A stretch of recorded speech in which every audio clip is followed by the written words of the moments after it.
welcome back to my channel, and I am so excited to share with you guys today's bit of Advent and to start today's vlogmas. Basically, if you haven't watched the first 3 days already, what I'm doing every day is I read a chapter of this book with you guys, and it's just this Advent devotional book called Let Earth Receive Her King by Alastair Begg. If you don't know, I'm a Christian, and so this vlogmas season I thought we could do this together before every video. And today's gonna be a fun video, but please sit through this first because this chapter is actually really helpful for me, and I hope it's helpful for you too. Basically, today we're at chapter 4, and it's crazy to think that we are already halfway through the first week of Advent. But anyway, today's one is called Providing a Lamb. And the passage that this chapter will be based on is Genesis chapter 12, verses 2 to 3. I will make of you a great nation, and I will bless you and make your name great, so that you will be a blessing, and in you all the families of the earth shall be blessed. If you don't know the context of this, it's God speaking to Abraham. If you haven't watched yesterday's, I was about to say episode, but yesterday's vlogmas day 3, we looked at the story of Noah, and I think that there are similarities between yesterday's Noah story with Noah and the Ark and today's story with Abraham. Basically, I guess the situation is quite dire, and I think the cool thing is even in midst of all the hopelessness and the darkness of the world, that God still provides this little sliver of hope. And in today's one particularly, that hope is delivered through God's promise to Abraham. And it's not just a tiny promise, it's a promise to make Abraham the father of all nations. And the first time I heard that, I was like, I don't actually know what that means. And that's cool. And then you read on, and Abraham and his wife are basically super old. They were literally 100 years old, and yet God gave them a son, which I guess to us it can sound a bit fictional. And I think the whole point is it's not oh, it's not a thing now, but maybe back then. No, even Abraham and Sarah, which is his wife, they were nah, this has got to be a joke. And maybe they were thinking, surely God meant something else and it can't be literal.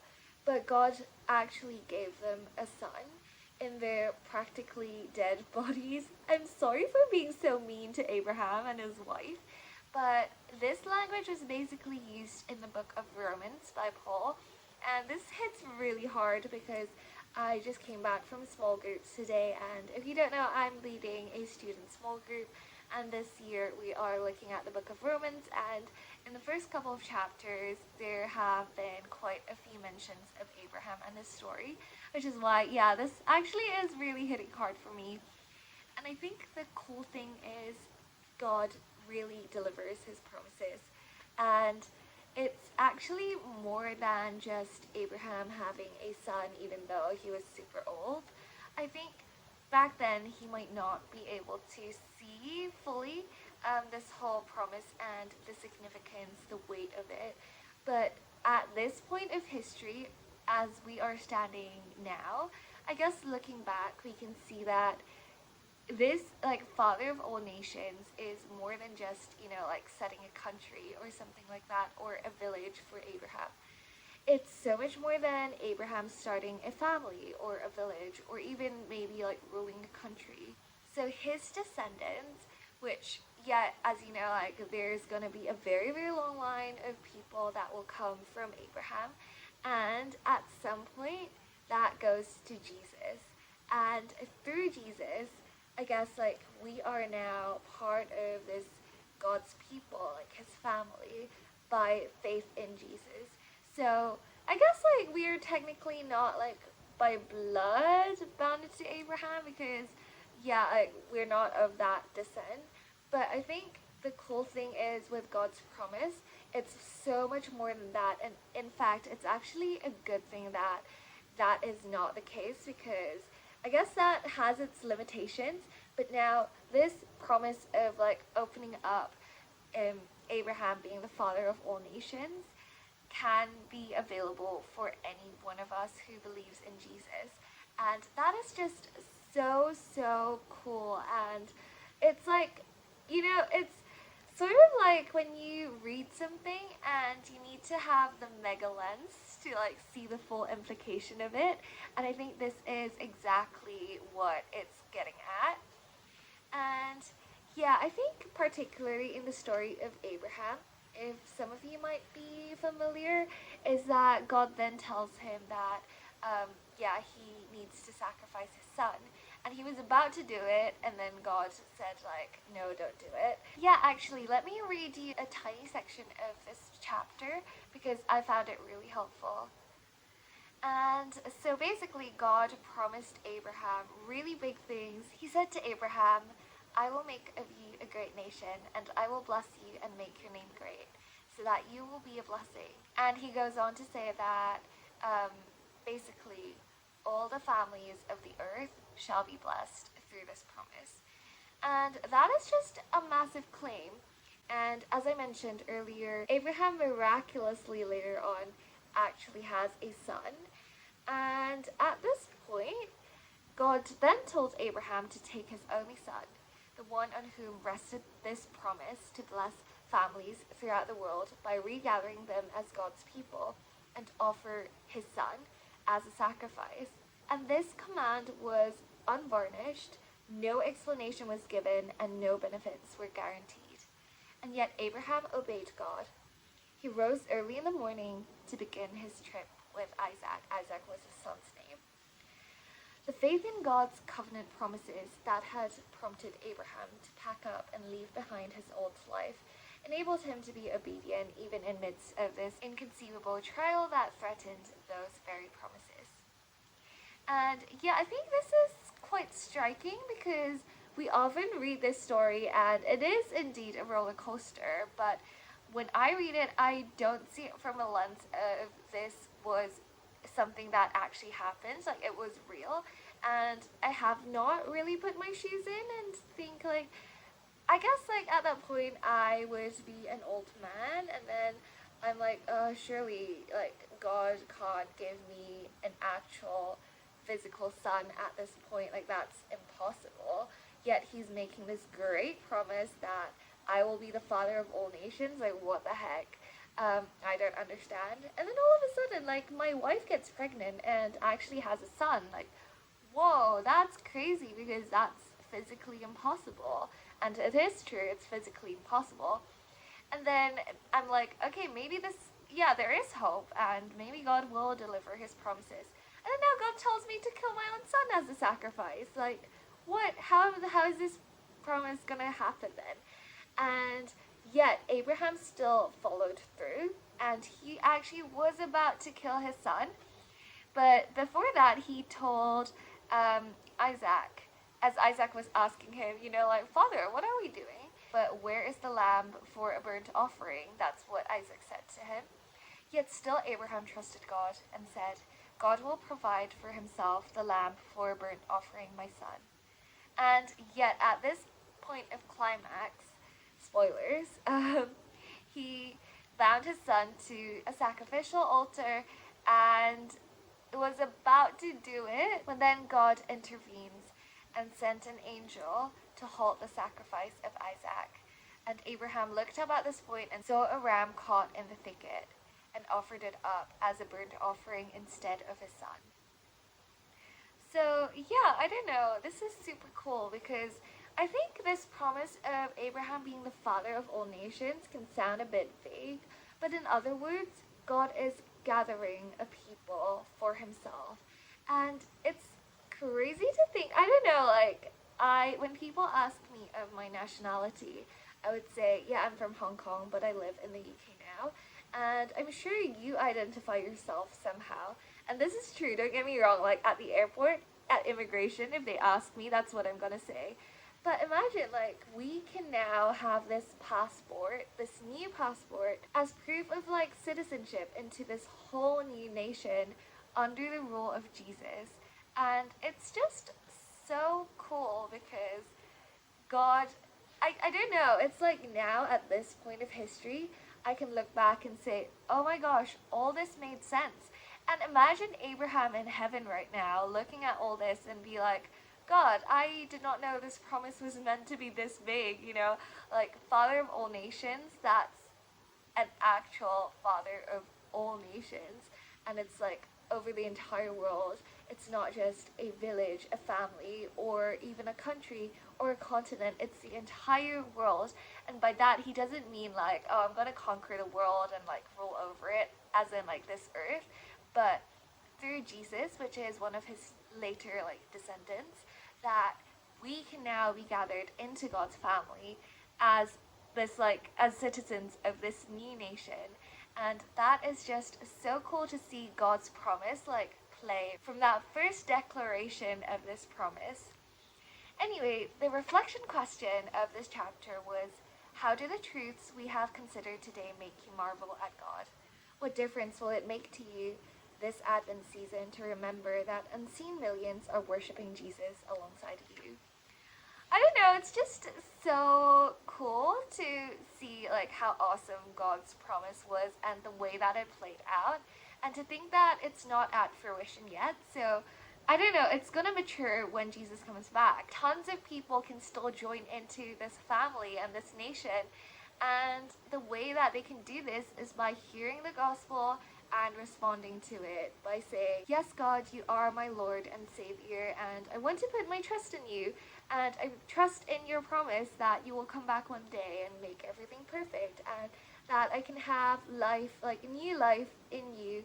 And I don't know, like, I just want to, first of all, hold fast to this promise myself, but I also want to just say this promise is available to every single one of you listening to this right now.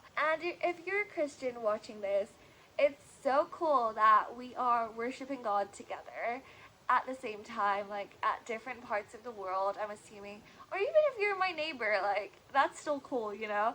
And one day we will gather together in the new creation, singing praises to God together. And even if I don't know you personally right now, it's cool for me to say that we are, you know, like fellow citizens of this nation together. And yeah, I don't know, it's just super encouraging.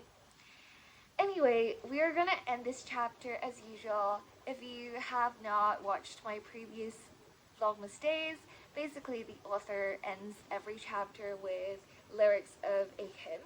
And today the hymn is called Come Thou Long Expected Jesus by Charles Wesley. Come, thou long expected Jesus, born to set thy people free. From our fears and sins release us. Let us find our rest in thee, Israel's strength and consolation. Hope of all the earth thou art, dear desire of every nation, joy of every longing heart. Born thy people to deliver, born a child and yet a king, born to reign in us forever. Now thy gracious kingdom reign, by thine own eternal spirit. Rule in all our hearts alone, by thine all-sufficient merit. Raise us to thy glorious throne. Thank you for sitting with me and reading today's chapter. I don't know, it's been so encouraging for me, and I really want you to have this promise as well. And anyway, we are going to continue on with this book throughout Advent and throughout this vlogmas time, so do stick around for tomorrow's one. But today is going to be a fun one because, as you know, it's December 4th and apparently it is cookie day. So we're going to celebrate with tons of cookies today, and we're going to try a bunch from different cafes and even the viral M&S chunked and loaded cookies. I've been seeing them all over social media. I'm not sure if you have, but we're going to try those together and I just can't wait. So, onto the cookies we go. Hey, it is December 4th, which is cookie day. So today for Vlogmas, I thought we could all go try different cookies together.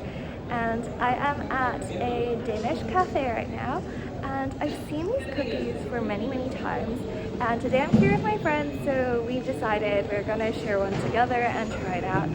I think, to be fair, they've got a hazelnut chocolate chip one and a triple chocolate chip cookie, I think.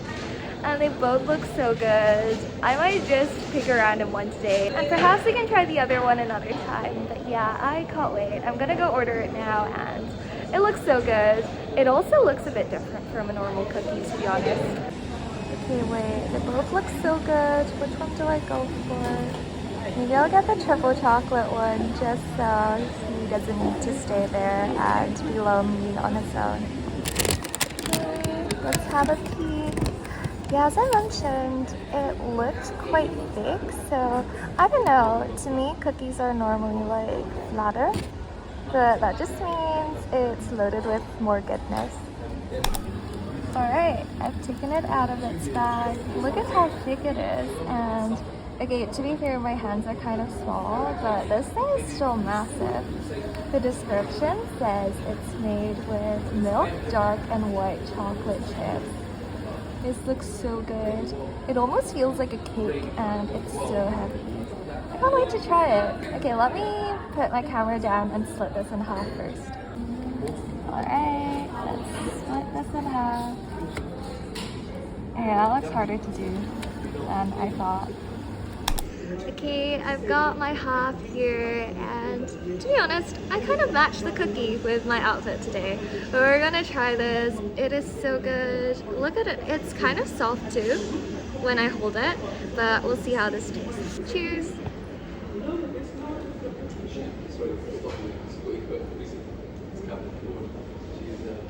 This is good.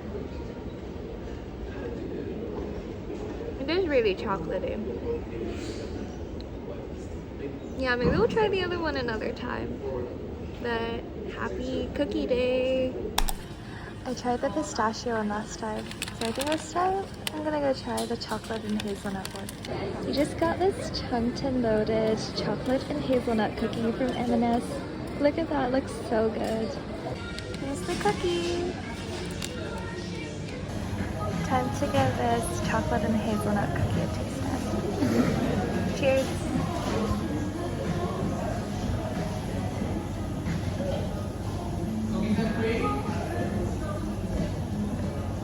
That's really good. Look inside. Highly recommend it.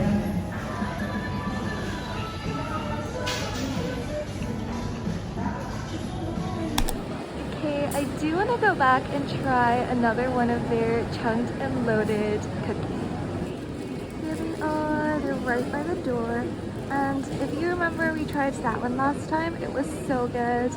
And the pistachio one, I think I've actually tried a very long time ago when they first came out, because I love pistachios and I just couldn't wait. But that one I forgot. I either didn't film myself having it, or I did, but it's in another video. So we'll see. Maybe I'll try that. Maybe we won't in this one. But that one I haven't tried before. Plus it's on sale, and that one looks a little lonely. So I think the decision has been made for me. Hey, look, this looks so good. I'm even dressed in pink just for this today. Look at this. It's covered in, I'm assuming, white chocolate and tons of raspberries. I'm gonna have this later, so I'll put this in their new Christmas bags for now. Have a holly good festive season. Oh, this is so cute. So they've got a few more down there, but what the heck is this? Where the heck took a bite out of this cookie? Like, what the heck, honestly. I can't wait to try this later. Okay, as you can tell, judging by the color of the night sky, it's been a couple of hours now. I was just in a Bible study earlier, and I've been saving this cookie till now because I wanted to enjoy it after. Anyway, I'm so excited to finally give this a taste test, and I'm gonna share it with my friend, which is so exciting. Anyway, I will take this out now and then show you guys once it's out of the bag. Oh my gosh, it's finally cookie time. I'm so excited. Okay, I cannot walk and hold this and film, so I will show you once it's out. Here's the big reveal. It's the chunked and loaded raspberry cheesecake cookie, and it's actually kind of sticky, but here's what it looks like inside. Oh, there's so much raspberry that's sticking to the thing. Okay, let me try and get this out. Ooh. Look at that. Okay, let's swap. I don't trust myself, so I'm gonna get my friend to rip it. Yo, that's so satisfying. Wait, look at this side. Here it is. I'm so excited. Look at the amount of raspberries on it. And here's what it looks like inside.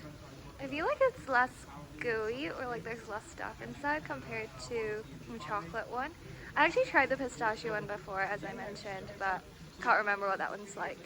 Anyway, time to give this a taste test. And guys, you should be proud of me, because 2 years ago I would absolutely not touch this thing. Because I used to not eat raspberries, but they're kind of nice. Anyway, cheers.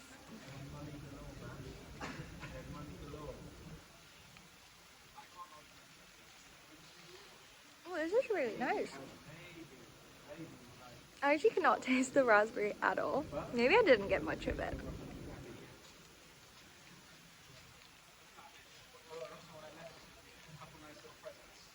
Yeah, it's really sweet, surprisingly.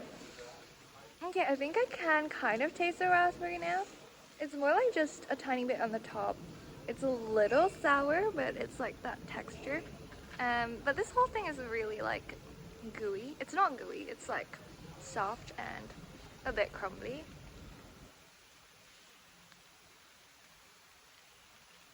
Yeah, it's just nice. I can't tell which one I like best, but I highly recommend this. And it's so pretty too. Honestly, I wore pink to match my cookie.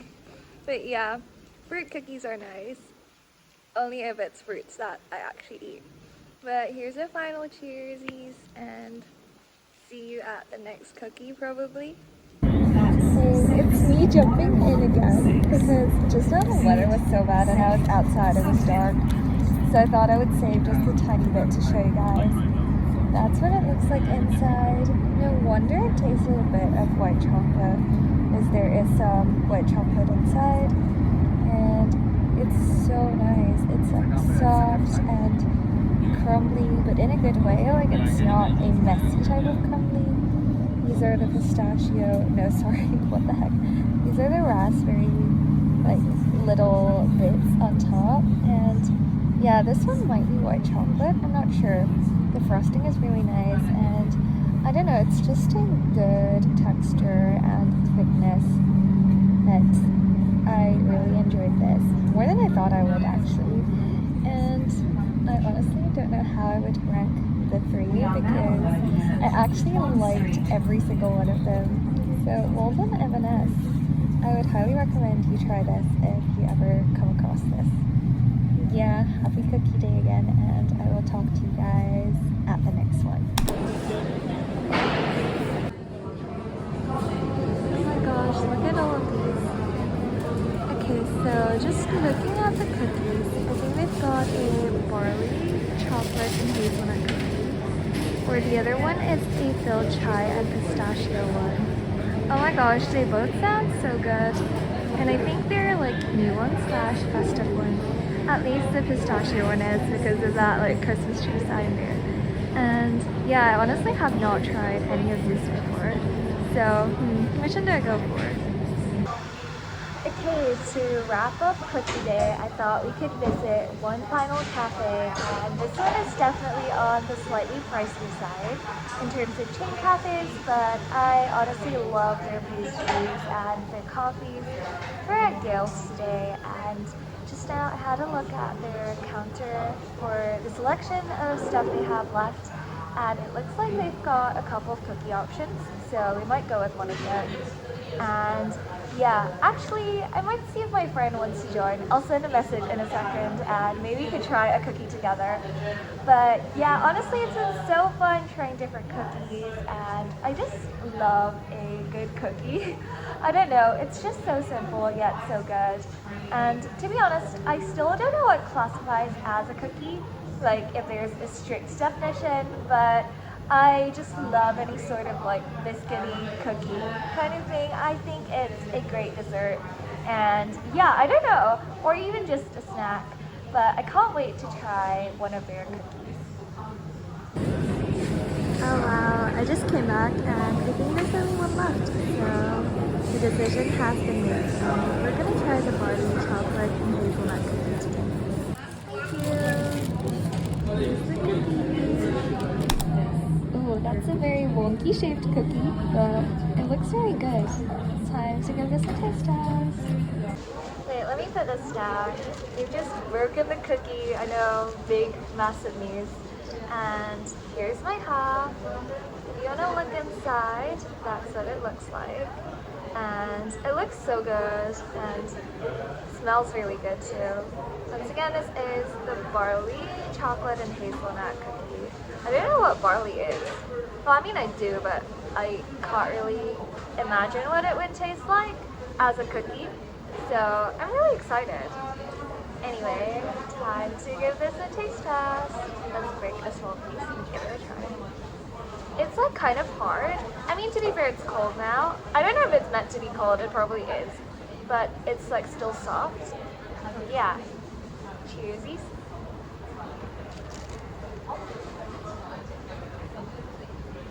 Oh, there's like crunch.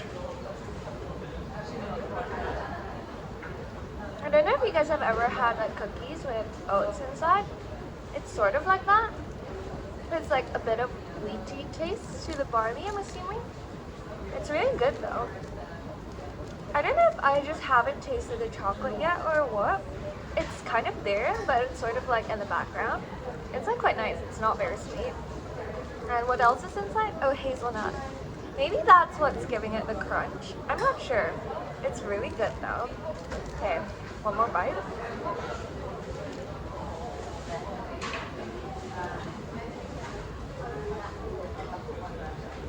Yeah, this is really good. I rate this. I've actually never ordered a cookie from Gales before, and I'm glad I finally have. This is really good. You can start to see like, sorry, it's a bit disgusting, but you know, like the hazelnut chunks inside. It's like just tiny bits, and it's so good. It is kind of crumbly though, but in a good way. Anyway, you know what's so sad? This is making me so emotional because my first dog and my only dog I've ever had is actually called Cookie, and let's just say Cookie's no longer here. And yeah, he was with me when I was a kid.